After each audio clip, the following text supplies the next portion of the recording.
అందరికీ నా నమస్సులు. మీరు తెలుసుకున్న జ్ఞానాన్ని అందరికీ షేర్ చేయండి.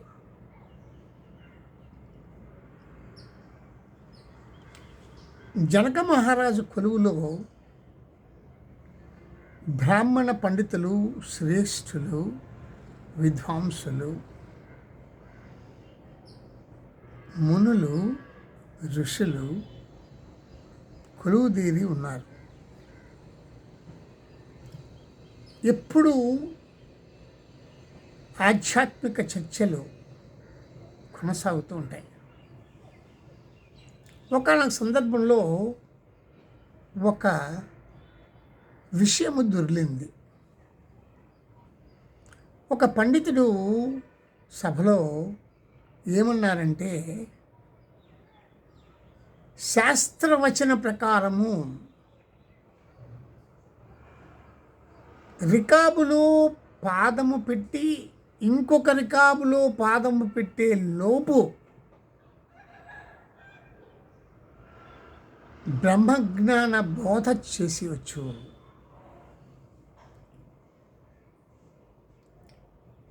ఆత్మజ్ఞాన బోధ చేసేయచ్చు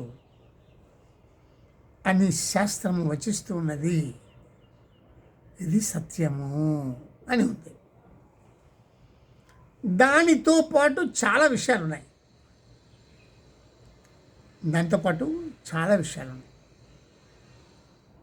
అయితే అక్కడ ఉన్నటువంటి పండితులతో జనక మహారాజు అన్నారు, ఇది నా బుద్ధికి ఇది సత్యమని తోచట్లేదు, ఇది అసత్యముగా ఉన్నది. నా బుద్ధికి ఇది సత్యమని మీరు నిరూపించండి. నిరూపించకపోతే ఆ శాస్త్రవచనాన్ని ఖండించండి అన్నారు. ప్రభు, ఈ శాస్త్రవచనాన్ని మేము ఖండించలేము, నిరూపించలేకపోయారు కూడా. కాబట్టి వారందరినీ చెరసాలలో పెట్టేశారు జనక మహారాజు. ఈ బ్రాహ్మణ శ్రేష్ఠ పండితులందరూ కూడా చెరసాలలో మగ్గిపోతూ ఉన్నారు. కొంతకాలం ఇలా జరుగుతూ ఉంది. రాజ్యమంతా ఇదే సంభాషణ, ఇదే న్యూస్. కరెంట్ న్యూస్ ఏంటి అంటే, బ్రాహ్మణ పండితుల్ని రాజు లోపల పెట్టేస్తున్నాడు అని. అంతే, అదే టాక్ బయటకు వచ్చింది రాజు గురించి. అది బ్యాడ్గా వచ్చినట్టే కదా. అయితే ఈ రాజ్యానికి అవుట్స్కట్స్లో ఒక చెట్టు కింద, ఒక పెద్ద చెట్టు కింద, ఒక మర్రి చెట్టు అనుకోండి, చెట్టు కింద ఒక ముని కూర్చున్నాడు. ఒక బ్రాహ్మణ ముని ఎక్కడి నుంచో వచ్చి సేద తెచ్చుకుంటారో అక్కడ కూర్చున్నారు. హాయిగా ఉంది, బాగుంటుంది కదా, కూర్చున్నారు. అక్కడికి కొంతమంది బ్రాహ్మణ పండితులు చేరి, ఏమైనా ఎక్కడికి వచ్చావు, బహుశా రాజుగారి దగ్గరికి వెళ్ళగలవు, జైల్లో పెట్టేస్తారు నీకు, ఎందుకు అంటే కథ అంతా చెప్పారు. అట్లాగా అయితే నాకు మీరు పల్లకీలో మీ నలుగురు, ఐదుగురు ఎంతమంది ఉన్నారో అంతా కూడా నన్ను పల్లకీలో కూర్చోబెట్టి రాజుగారి సభలో దించండి. మొత్తం బ్రాహ్మణ పండితులు అందరినీ విడుదల చేయిస్తాను, అతనికి జ్ఞానోదయం వచ్చేలాగా నేను ట్రాన్స్ఫార్మ్ చేస్తాను అని అనడంతో ఇతని మీద విశ్వాసం కలిగింది. చాలా దీనిగా చాలా ఎలా అన్నారంటే, అశ్వత్థామహాముని చాలా గంభీరంగా, చాలా సునాయాసంగా నేను ఈ పని చేసేయగలను. వాళ్ళలో మిగిలిన పండితులు, బ్రాహ్మణ పండితుల్లో వాళ్ళకి పూర్తి విశ్వాసం కలిగినట్లుగా అతని మాటలు అనిపించి పల్లకీలో తీసుకెళ్ళి రాజుగారి సభలో విడిచిపెట్టారు. అతన్ని చూసి రాజు అష్టావక్రుడు అయినప్పటికీ ఆ ముని యొక్క ఫేస్ చాలా తేజస్సుగా ఉంది. అతని మంత్రాలు, శ్లోకాలు, అతని మాటలు ఇవన్నీ అక్కడ ఒక 5-10 పావు గంట సేపు జరిగింది, సభలో జరిగింది, కామెంటరీ ఏవేవో జరిగాయి. అంత జరిగిన తర్వాత జనక మహారాజుకి ఇతని పైన ఎందుకో ఒక నమ్మకం ఏర్పడింది. మహాపండితుడిలా ఉన్నాడు అనేసి ఇతనికి ఒక ఆసనం ఇచ్చి ఆసనం మీద కూర్చోబెట్టారు.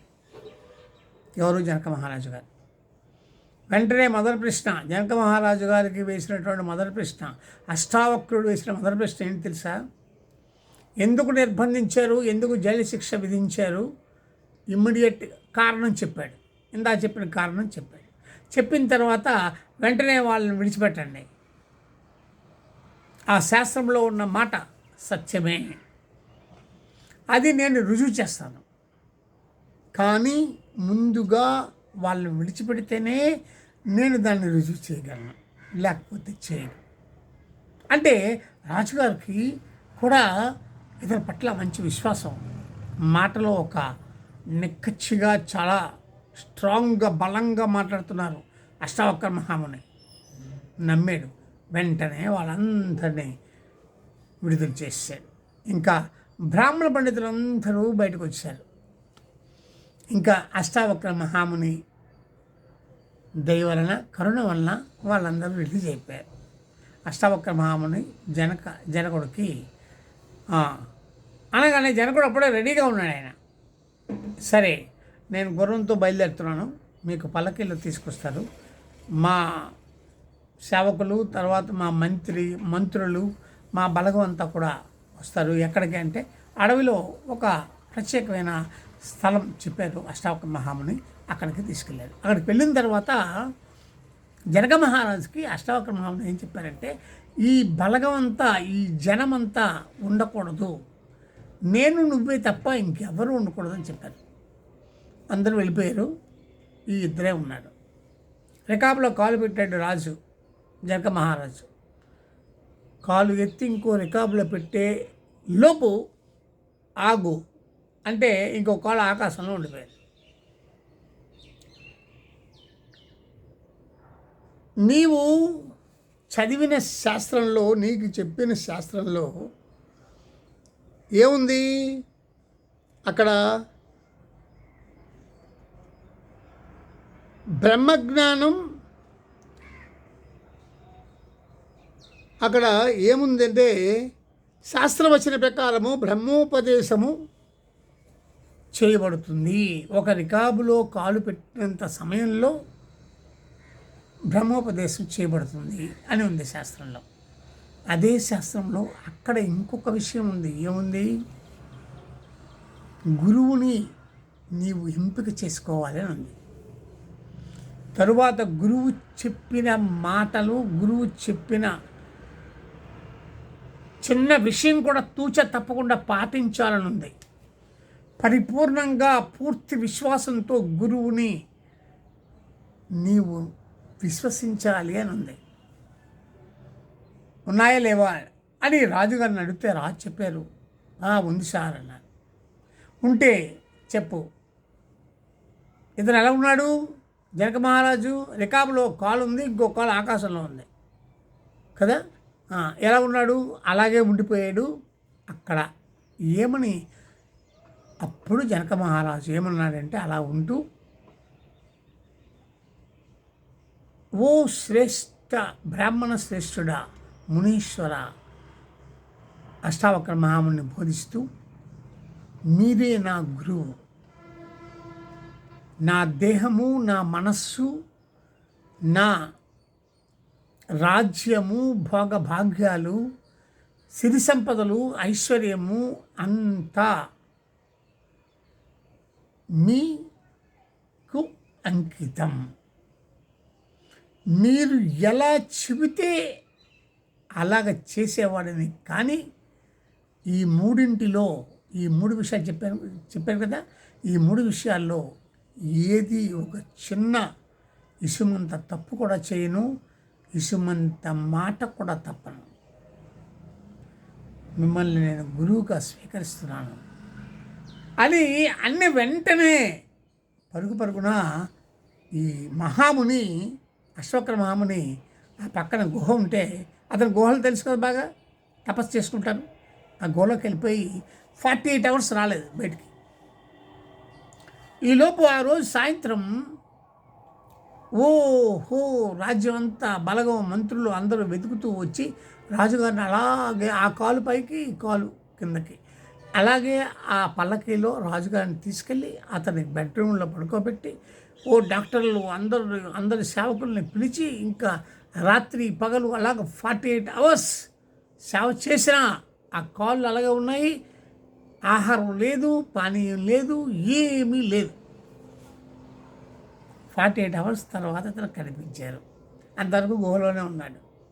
బయటికి కనిపించగానే వెంటనే రాజభటులు కాపలా కాసు కూర్చున్నారు కదా, వీళ్ళందరూ అతను తీసుకెళ్ళిన తర్వాత బెడ్రూమ్లోకి వెళ్ళిన తర్వాత అంతఃపురంలోకి వెళ్ళిన తర్వాత రాజుగారు బెడ్ మీద ఉంటే అందరూ శోకతాపాలతో ఏమిటి ఇలాగా తిండి లేదు తిప్పలేదు అంటే అప్పుడు జనక మహారాజా, నాయన కూర్చో, ఈ పళ్ళు ఆరగించు, ఆ పానీయం తాగు అంటే టడగమని తాగేశాడు, అన్ని పళ్ళు తినేసాడు, కూర్చున్నాడు.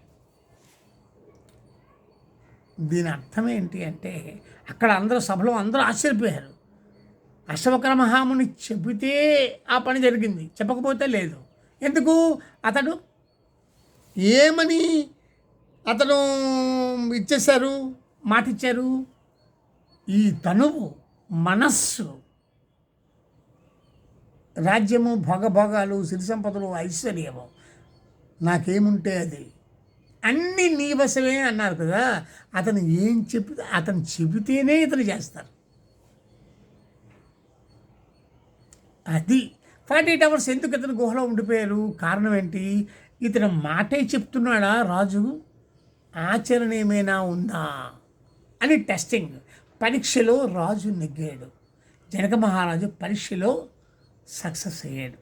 ఏమిటా పరీక్ష? అతను చెప్పిన మాట, మనస్సు, తనువు, రాజ్యము, భోగాలు ఇవన్నీ నేను విడిచిపెట్టాను, అంతా మీ ఆధీనంలో ఉంది. మునీశ్వర, గురువర్య, మీరు ఎలా చెబితే ఎప్పుడు ఏం చెప్తే చేయడమే, అంతేగాని నాకు నేనుగా చేసేది లేదు. ఏ మంత్రులకి ఎవరికి అధికారం లేదు. ఇది తూచా తప్పకుండా పాటించాడు అతను. అప్పుడు ఇతను గురువు అయ్యాడు. ప్లస్ మానసికంగా అతను అన్నీ త్యజించాడు. అక్కడ అది ఇంపార్టెంట్. మానసికంగా అవన్నీ ఉండకూడదు. ఏముండకూడదు? నేను శరీరము అనే అహంకారం ఉండకూడదు. నేను రాజుని, నేను చక్రవర్తిని అహంకారం ఉండకూడదు కదా. నాకు చాలా రాజ్యం ఉంది, అది ఉంది, నాకు పవర్స్ ఉన్నాయి, అహంకారం ఉండకూడదు. మనస్సును త్యజించాలి, అహంకారాన్ని త్యజించాలి. వీటన్నిటిని త్యజిస్తేనే అప్పుడు జ్ఞానబోధ చేయటానికి వీలుంటుంది. జ్ఞానబోధ పొందటానికి ఒక గేట్వే, ఒక సర్టిఫికేట్ వచ్చింది. ఎవరికి? జనక మహారాజుకి. అందుకు 48 అవర్స్ ఈయన టెస్టింగ్ కోసం గుహలో దాగున్నారు. ఇక్కడ ఇంకొక చాలా ముఖ్యమైన విషయం చెప్తున్నా, చాలా ముఖ్యమైన విషయం.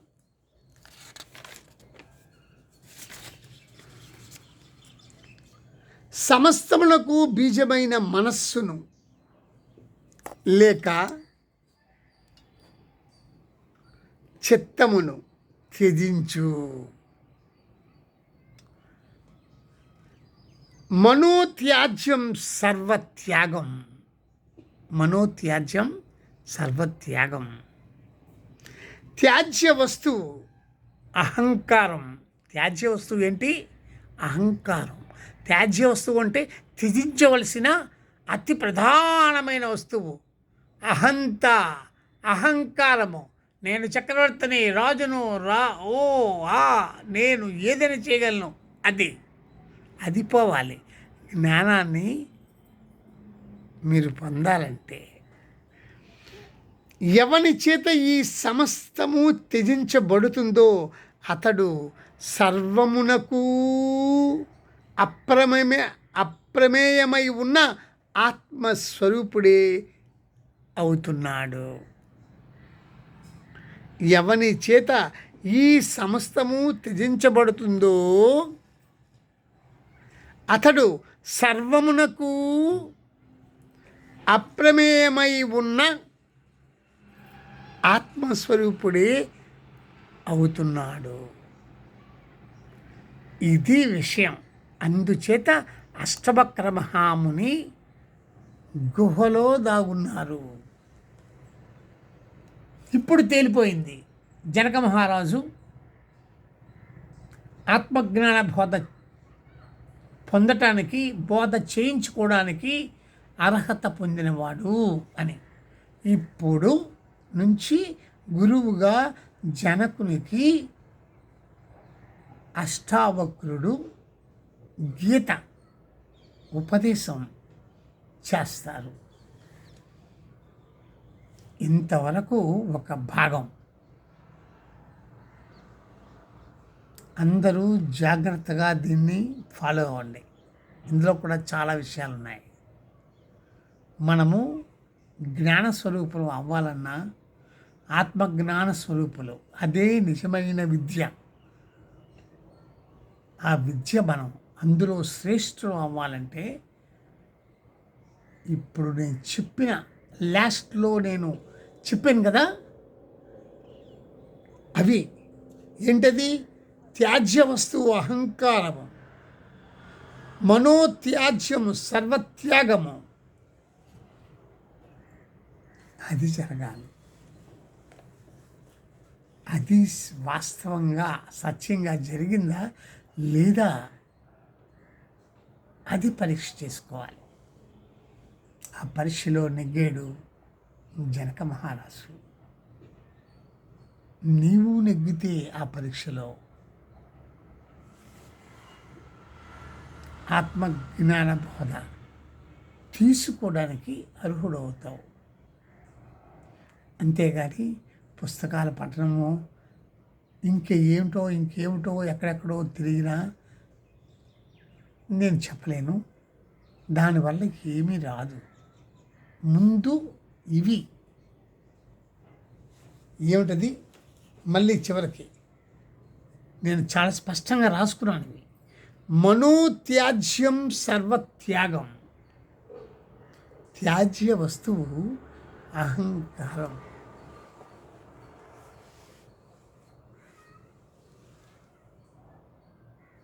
అందరికీ ధన్యవాదాలు.